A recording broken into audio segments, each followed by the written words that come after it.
ஓம் ஸ்ரீ ஸ்ரீம். வணக்கங்க. அனைவரையும் மறுபடியும் சேனலில் சந்திப்பதில் மிக்க மகிழ்ச்சி அடைகிறேன். இந்த பதிவில் நாம் ஆடி மாத சிறப்புகளை பற்றி கொஞ்சம் பார்க்கலாங்க. கொஞ்சம் தொண்டை சரியில்லை, பார்த்துக்கலாம். ஆடி மாதம் பார்த்திங்கன்னா 2025 ஜூலை மாதம் 17ஆம் தேதி முதல் நாள் அப்படின்னு நமக்கு கொடுக்கப்பட்டிருக்குங்க. ஆனால் ஆடி மாத பிறப்பு, அதாவது சூரிய பகவான் கடகராசியிலேயே ஜூலை மாதம் 2025 16ஆம் தேதி மாலை ஒரு 5:30 மணிக்கே வந்துடுறாரு. அதை உங்களுக்கு ஒரு குறிப்பாக சொல்கிறேன். ஆனால் ஆடி 1 அப்படின்னு நாம் கணக்கெடுக்க வேண்டியது வியாழக்கிழமை. இந்த ஆடி மாதத்தில் நாம் ரொம்ப சிறப்பாக தர்ப்பண பூஜைகள், குலதெய்வ பூஜை, ஆடி அமாவாசைக்கு பெரியவங்களுக்கு அந்த இறந்த முன்னோர்கள், பித்ருக்கள் அப்படியெல்லாம் நாம் சொல்கிறோம் இல்லையா, அவங்களுக்கு உண்டான மாதம். நம்ம கொஞ்சம் கேளிக்கைகள் மற்ற விஷயங்களை எல்லாம் தவிர்த்து இந்த ஆடி மாதத்தில் நாம் நிறைய பூஜைகளை செய்கிறதுக்கு உண்டான ஒரு அற்புதமான மாதம். அப்படி பார்த்திங்கன்னா உங்களுக்கு உத்தராயணம், தட்சிணாயணம்னு வரும். அந்த ஒரு அயனங்கள் மாறுது. சூரிய பகவான் அந்த இதிலேருந்து இப்போது இந்த பக்கம் வர்றார் உங்களுக்கு. அதனால் ஆடி 1ஆம் தேதி அன்னைக்கு நிறைய பேர் அன்னைக்கே குலதெய்வ பூஜைகள், பொங்கல் வைக்கிறது, மாவிளக்கு போடுறது, நாக பூஜைகள் இதெல்லாம் செய்வாங்க. ஏன்னா ஆடி மாதம் வருகிற ஒவ்வொரு செவ்வாய்க்கிழமையும் முருகன் வழிபாடுக்கு உகந்த நாள், மிகவும் உகந்த நன்னாள் ஆகும். அதே மாதிரி ஆடி வெள்ளிக்கிழமை அம்பாள் பூஜைக்கு ரொம்ப உசித்தமானது. அதாவது ஒற்றைப்படையில் 1ஆம் வாரம், 3ஆம் வாரம், 5ஆம் வாரம், சில பேர் அது ஆவணி மாதம் கூட போயிடும், ஆனால் 7 வாரம் அப்படி கூட பண்ணுவாங்க. ஞாயிற்றுக்கிழமைகளில் பார்த்தீங்கன்னா கூழ்வார்த்தல் அப்படின்னு ஒரு அற்புதமான விஷயம் நடக்கும். இது எப்படின்னு பார்த்தீங்கன்னா, பரசுராமர் கதை உங்களுக்கு தெரியும் இல்லைங்களா? ஜமதக்னி முனிவருடைய மனைவி அவங்கள கொஞ்சம் மனசு கலங்கினதுனால தன்னுடைய தாயை வெட்ட சொல்லிட்டு, அந்த அம்மா தான் உங்களுக்கு வெறும் தலை மட்டும் இருந்து முத்துமாரி அம்மன் கோயில்னு அம்பாள் மேலே இருக்கும் இல்லையா, அப்போ அங்கே இருக்கிற அந்த வண்ணார் அவங்க அதனால் அந்த தலை மட்டும் இருக்கும். அம்பாளுக்கு உண்டானவ அவங்க இந்த கூழெல்லாம் குடித்து அவங்களுக்கு குளிர் வச்சு பண்ணதுனால அந்த ஒரு வரம். அதுதான் அவங்களுக்கு அந்த முத்துமாரி அம்மன் கோயிலில் எல்லாமே இந்த கூழ் வார்க்கிறது, அதை நினைவுபடுத்துறதுக்காகத்தான் இந்த விசேஷங்கள்லாம் நடக்கும். வெள்ளிக்கிழமை அம்பாள் பூஜைகளும், செவ்வாய்க்கிழமை அன்னைக்கு முருகன் பூஜைகளும், ஞாயிற்றுக்கிழமை மாரியம்மன் பூஜை மற்றும் நம்மளுடைய குல தெய்வத்தை ஆடி மாதம் கட்டாயம் போய் நாம் தரிசனம் பண்ணக்கூடிய ஒரு முக்கியமான ஒரு விஷயமாகும். அந்த அமாவாசை அன்னைக்கு நீர்நிலைகள்லையோ இல்லை அவங்க இருக்கிற இடத்துலையோ இல்லை குலதெய்வ கோயில்லையோ கூட நீங்கள் போய் உங்கள் தர்ப்பணங்கள், தான தர்மங்களையும் நாம் செஞ்சுக்கலாம். இந்த ஆடி மாதம் பார்த்தீங்கன்னா முருகனுக்கு பூஜை பண்ணும்போது தேனும் தினை மாவும், தினை உருண்டையெல்லாம் கூட இப்போ நிறைய ரெடிமேடாக உங்களுக்கு ஆன்லைன்லேயும் கிடைக்கிது. அன்னைக்கு பூஜைகளை முடித்து முருகனுக்கு தேனும் தினமாவும் ரொம்ப பிடிக்கும். அதை நாம் தானம் கொடுக்கறதும் ரொம்ப நல்ல பலன்களை தரும். அதை தவிர நம்ம இந்த ஆடி வெள்ளி, ஆடி மாத 18ஆம் பெருக்குன்னு ஒரு முக்கியமான பூஜை. அன்னைக்கு சரடு பெருக்கிக்கிறது, காவிரி ஆற்றுல போயிட்டு ஆற்றுக்கு பூஜை பண்ணுற நாள், அந்த மாதிரியான விஷயங்கள்லாம் அன்னைக்கு நாம் செய்யலாம். சரி, இந்த ஆடி மாதம் இந்த பூஜைகள் எல்லாம் செய்து முத்தாய்ப்பாக நாம் ஒரு முக்கியமான விஷயம் செய்வோம். என்னன்னு பார்த்தீங்கன்னா, எல்லாருமே ஒன்று கூடி தாம்பூல தானம்னு எல்லாரும் கோயிலில் செய்வாங்க.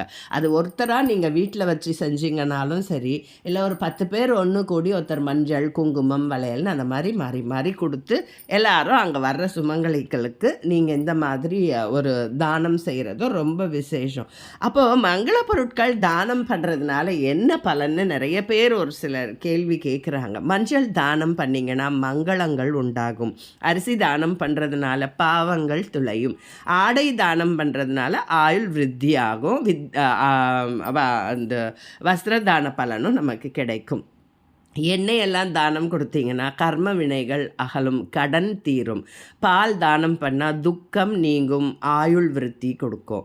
தயிர் தானம் பண்ணிங்கன்னா இந்திரிய விருத்தி தரும். தேங்காய் தானம் பண்ணிங்கன்னா நினைத்த காரியம் நிறைவேறும். பழம் தானம் பண்ணாக்கா உங்களுக்கு அன்னதான பலன் கிடைக்கும், சித்தி புத்தி கிடைக்கும். காலனி தானம் பண்ணிங்கன்னா பெரியோர்களை நிந்தித்த பாவம் விலகும். அன்னதானம் பண்ணால் சகல பாக்கியங்களும் கிடைக்கும். காய்கறி தானம் பண்ணுறதுனால பித்ரு சாபங்கள்லாம் நீங்கும். இது மாதிரி மட்டும் இல்லாமல் நம்ம நவதானியம், நவரத்னம் இது மாதிரி எல்லாம் கூட நிறைய நம்ம தானம் பண்ணுறதுனால மறு ஜென்மத்தில் நாம் ரொம்ப அறிவாளியாகவும் தீர்க்க ஆயுசோடவும் இருக்கலாம் அப்படின்னு நம்ம சாஸ்திரத்தில் சொல்லப்பட்டிருக்கு. அது மட்டும் இல்லைங்க, நம்ம ஒரு வெத்தலை பாக்கு, மஞ்சள், குங்குமம், தாலி சரடு இது கொடுத்தாலே தீர்க்க சுமங்கலித்துவம் தரும். அதோடு சேர்த்து சீப்பு கொடுக்கறதுனால கணவனின் ஆயுளை விருத்தி செய்கிறதும். அதே மாதிரி கண்ணாடி கொடுத்தா கணவனுடைய ஆரோக்கியம் நல்லா இருக்கும். வளையல் தானம், கண்ணாடி வளையல் தான் கொடுக்கணுங்க, அதுக்கு மன அமைதி கிடைக்கும். தேங்காய் பாவம் நீங்கும். அதுக்கு மட்டை தேங்காய் கொடுக்கறது சிறப்புன்னு வாங்க. இப்போ எப்படின்னு நீங்கள் அது உரிச்சு கொடுக்கறதா என்னன்னு நீங்கள் பார்த்துக்கோங்க. பூ பொதுவாக கொடுத்தா மகிழ்ச்சி உண்டாகும், கொடுக்குறவங்களுக்கும் உண்டாகும், வாங்குறவங்களுக்கும் உண்டாகும். மருதாணி கொடுத்தாக்கா நோய் வராது இருக்கும். கண்மை கொடுத்தோம்னா திருஷ்டி தோஷங்கள் நம்மளை அண்டாமல் இருக்கும். தட்சணை அது நீங்கள் 10 ரூபா இல்லை 1 ரூபா காயின் வச்சு கொடுத்தா கூட லக்ஷ்மி கடாட்சம் கிடைக்கும். ஸ்லோக புஸ்தகம்லாம் அதில் வச்சு கொடுப்பாங்க. அப்படி கொடுத்தா வித்யா தான பலன் கிடைக்கும்.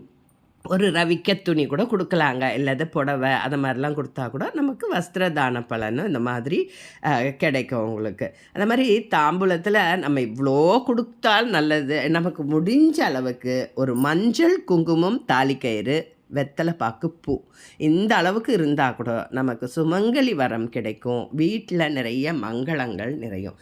இந்த வகையில் பார்த்திங்கன்னா இந்த வருடம் பார்த்திங்கன்னா உங்களுக்கு வெள்ளிக்கிழமை ஜூலை 18, ஜூலை 25 2 வெள்ளிக்கிழமை வருது. அதுக்கப்புறம் ஆகஸ்ட் மாதம் பார்த்திங்கன்னா 3 வெள்ளிக்கிழமை, ஆகஸ்ட் 1, ஆகஸ்ட் 8ஆம் தேதி தான் உங்களுக்கு வரலட்சுமி நோன்பு, அன்னைக்கு பௌர்ணமியும் வருது. அதுக்கப்புறம் ஆகஸ்ட் 15, அதோட உங்களுக்கு அடுத்த நாளோட ஆடி மாதம் முடிஞ்சு போகுது. செவ்வாய்க்கிழமைன்னு பார்த்திங்கன்னா உங்களுக்கு ஆகஸ்ட்டில் 5, 12ன்னு 2 செவ்வாய்க்கிழமை வருது. அதுக்கப்புறமா பார்த்திங்கன்னா இங்கே உங்களுக்கு 22, 29 செவ்வாய்க்கிழமை மட்டும் 4 தான் வருது உங்களுக்கு.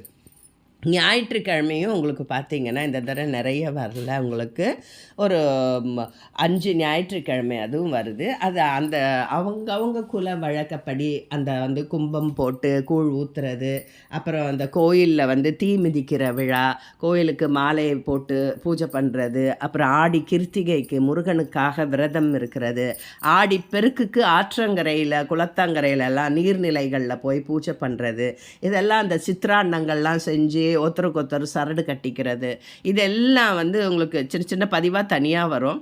இது எல்லாமே முக்கியத்துவம் பெறுறது எதுக்குன்னாக்கா, இந்த ஆடி மாதத்தில் நமக்கு சூரிய பகவான் இந்த கடகத்தில் இருப்பார், சந்திரனும் அங்கே இருக்கும்.